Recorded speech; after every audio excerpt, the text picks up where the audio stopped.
Hi everybody, this is Kim. Thank you so much for clicking on this video. I have not done a long video in a while, and I apologize. This one's going to be a little longer than most. It's going to be all about an article from the Doordash engineers themselves. They want to determine when to send the dashers so that they don't have to wait too long for the food. Good thing, right?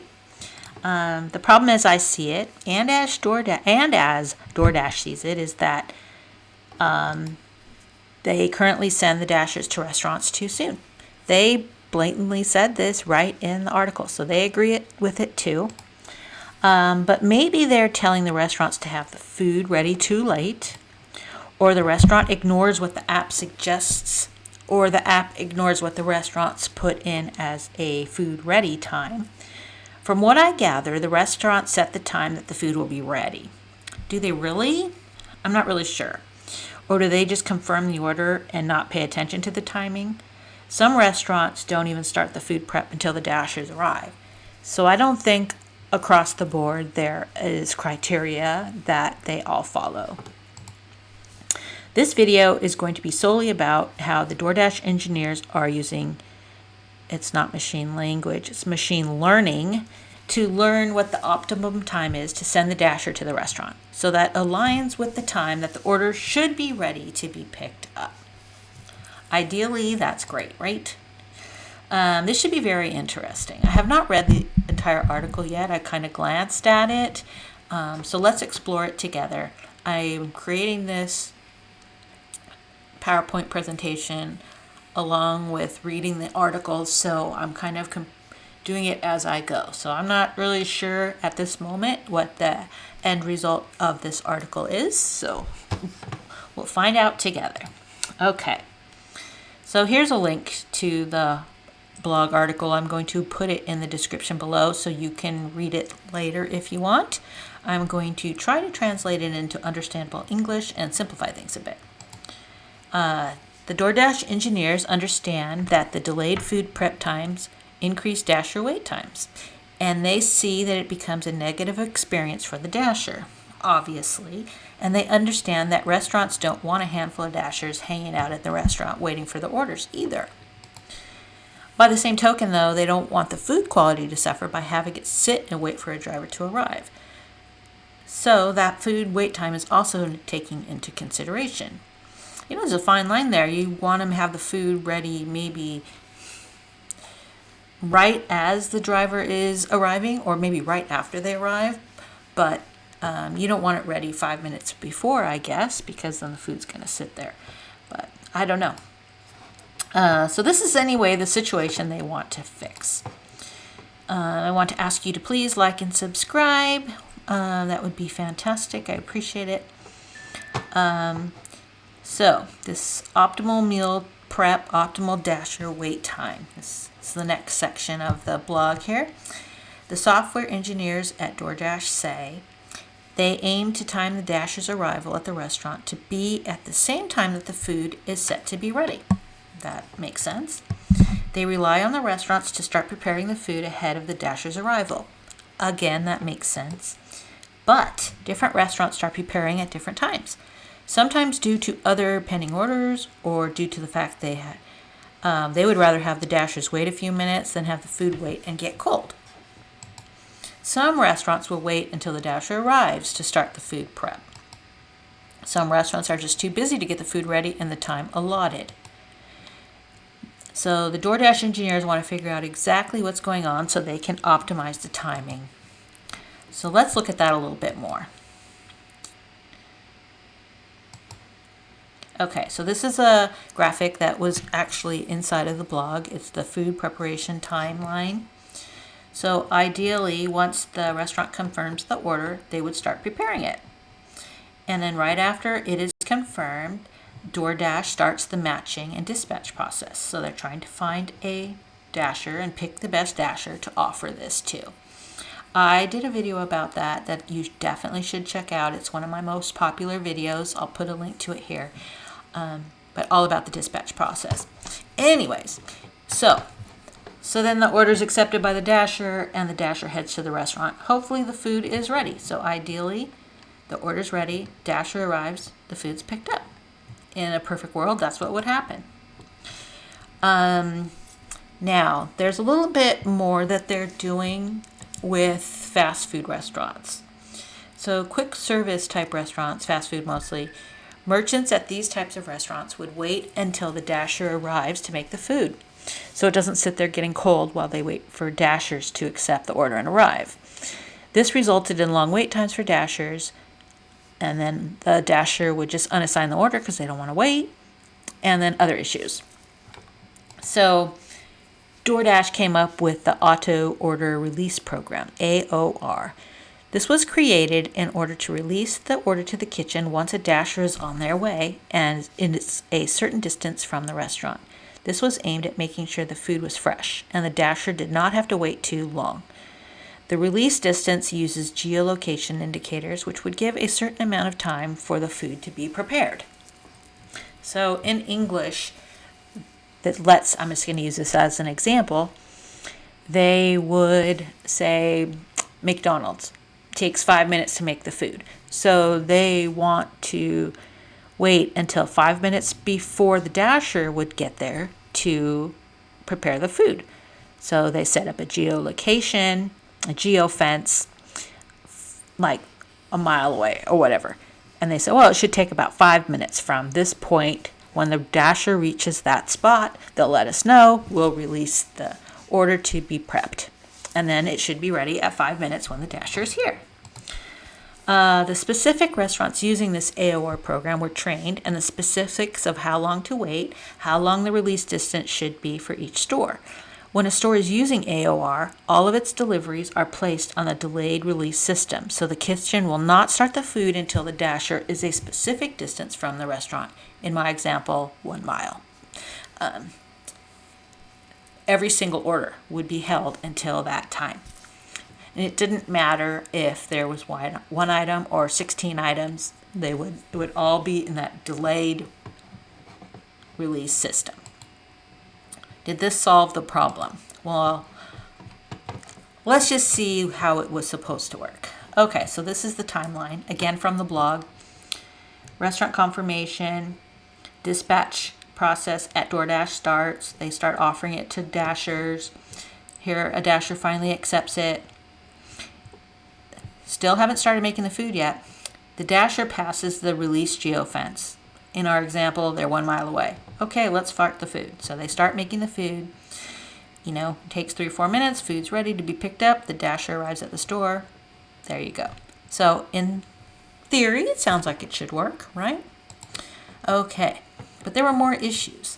The dasher wait problem did not go away.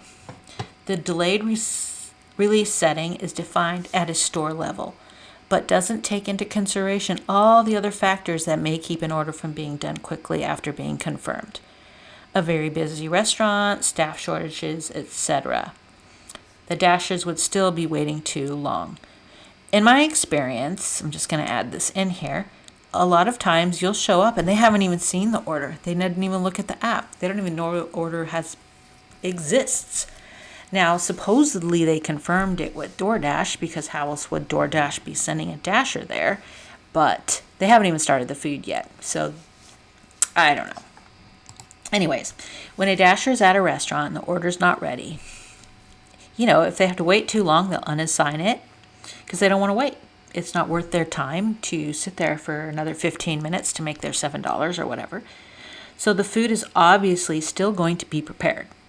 But now there's no dasher there to pick it up anymore because he left. And instead the delivery is back in the find a dasher state, and Doordash is trying to find someone else to accept it. Depending on the desirability of the offer, it could take several minutes before another dasher accepts it, and then drives to the restaurant to now pick up the food that has been sitting there and waiting and getting cold. They also found that the optimization that they thought they were creating with the geofences was not accurate. The actual time it takes to get to a restaurant varies greatly. 1 mile on a freeway is very different from 1 mile in a downtown area with lots of stop signs. And it could take a long time to find a parking place. Maybe the restaurant is not close to where the person is parking and they have to walk a long way. There's a lot of variables that they may not have taken into consideration. AOR became challenging to scale since each restaurant would need their geofencing data manually defined, because there's just too many variables to say 1 mile equals 5 minutes. So now what? Okay, well, more engineering teams are going to be included in this project. The AOR flow needed to change. The idea is good, but the implementation was not. They need to create a more dynamic system to get the timing down. This is not going to be easy. Collaboration among various engineering groups, upstream services, and they need to get a better deep understanding of the merchant's operations because every restaurant is different. The engineering groups were brought together with an end goal to develop a feature that dynamically decides on the optimal order release time for each delivery and reduce dasher wait times without increasing the food wait time. They will use machine learning to accomplish this. Now, what is machine learning? In very simple terms, it's basically teaching computers to make decisions by themselves. Just like we learn from our mistakes and get better over time, the computers are shown examples and it uses that information to guess about new scenarios. The more examples it sees, the better it gets at guessing the outcomes. So, they have a new plan. Without going into too much of the details, you can read about it if you're really interested. They defined new milestones and steps that could be divided among the groups at Doordash that aim to come up with a solution to their long-term vision of an optimum set of times. Basically, the time for the food to be ready, the time for the dasher to get there, etc. Because they don't want the food to sit there waiting, getting cold, but they also don't want the dasher sitting there too long where they're going to leave. So right now, the system decides if the order should be released immediately to the kitchen with the traditional flow. If it's something that takes a long time to make or whatever, or there's a lot of items in an order, it should be placed on a delayed release to the kitchen, the AOR flow, and then they're going to define and test it. And develop a new machine learning model to estimate the time needed for the AOR merchants to prepare the food. They're going to update things to determine whether to use the traditional instant release or the delayed release of the order. Use machine learning to define the optimal geofence for the AOR flow deliveries. So that was a lot of information right there, but basically they're going to use machine learning to estimate the time needed for each delivery and each restaurant, and they're going to have it's going to change dynamically based on more data being added into basically the system. So the new machine learning feature. In the old plan, the AOR timing was hard-coded for each store, so it could not be changed, even if that restaurant always took too long to prepare the food. So now, because it's dynamic, it can be changed. Fast change to this system would be a dynamic architecture so that the timing for each delivery could be made. They called this the MVP. So this is a more dynamic system. They use data from dasher wait times to release food to be prepared immediately, even on the AOR flow plan, because they could see that particular restaurant has long wait times for the dashers. So I'm just going to use McDonald's as an example. Let's say McDonald's is always really slow and they never get the food ready when it's supposed to be ready. So the dashers have to wait a long time, and they know that. They know how long the dashers are waiting. They know when they arrive at the restaurant and how long it takes for them to pick up the food. So now with the new system, they can adjust it so that McDonald's is no longer maybe on the delayed system. Maybe they're just told to create the food right away to eliminate that long wait for the dashers. Now, you will see when you go into a McDonald's a bunch of bags sitting there, and that's probably because those customers did not tip or tipped very little, and no dasher is accepting that offer. So the food could be ready and sitting there, but there's no dasher that's going to accept the order. Anyways, let's go back to this. It's not about that. So anyways, once this MVP was ready, they would start experimenting with this MVP plan. Machine learning takes a lot of development time, and they need to test the changes that they make. There's no other way to know if it works. Now, this is what I hate. I hate that they test these things live on us. I have talked about this before, but they test these things on real people's orders, real customers, real restaurants, real dashers are the guinea pigs. And that's why we constantly have these issues with the app, because they're testing every single change they make on live data. Very, very frustrating. I mean, I get that they need to test, don't get me wrong, but I think they should have practice data to test on, not on live orders.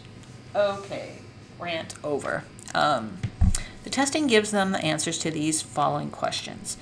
Does the feature work in production as expected? Live tests with live orders. Are merchants following the new processes as expected? Can we observe the anticipated dasher wait time reduction in the production environment live? Are there any unknowns that we did not account for, like app crashes? Sorry, that was me, I added that. So now they say they have a working MVP, and they say they immediately saw a reduction in wait times for dashers. Have you noticed any difference? I haven't.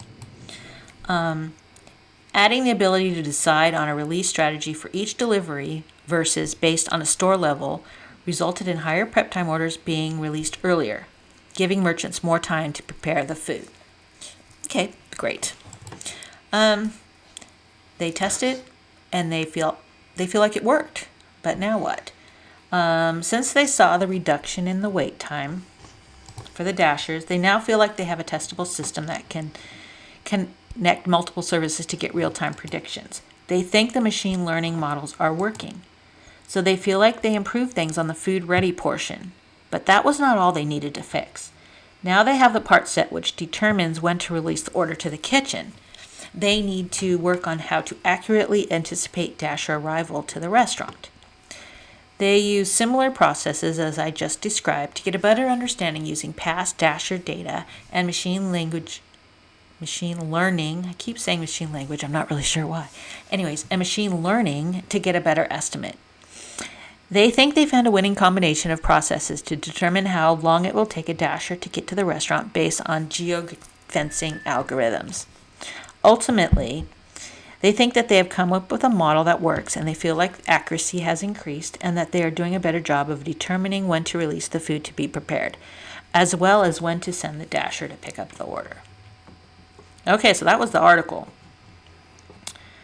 Proof's in the pudding. My own experience, personally, I don't see any difference in food ready times. In fact, the last time I was out delivering was one of the worst in recent history. I had to unassign 2 different deliveries because the wait time was way too long. These were not fast food restaurants, though, and maybe that's the problem. The only one they were using the new model with may be the quick service fast food restaurants, maybe not the others. So like I said, maybe it's only for fast food. Maybe the restaurants that were taking so long in my market were just extra slow for some reason. It was interesting to see the path they took to work out a situation to the problem, though. And I don't know that I believe it's any better, but maybe it is. It's been really dead around me, so I haven't really been out delivering very much at all. So I don't really have any hardcore data to use to tell you whether I think it's working or not. But, and I don't usually accept many fast food offers typically. Yeah. So anyways, what do you think? Comment below and let me know what you think about this whole thing. Have you noticed the whole timing of the food being ready when you arrive at the restaurant to be any better? Fast food. We'll talk about fast food. I'm not sure if they're targeting the other restaurants. It might only be the fast food restaurants. Anyways, thank you so much for clicking on this video, and if you've made it this long, you get extra brownie points. I know this was not super exciting, and it was a lot of information. I encourage you to read the article. It was, like I said, it's very long, and there's a lot of info in there. I kind of skipped over some of it because it just was beyond what we were talking about here. But anyways, thanks so much. Have a great day. Hope you're all doing well, and we'll see you next time.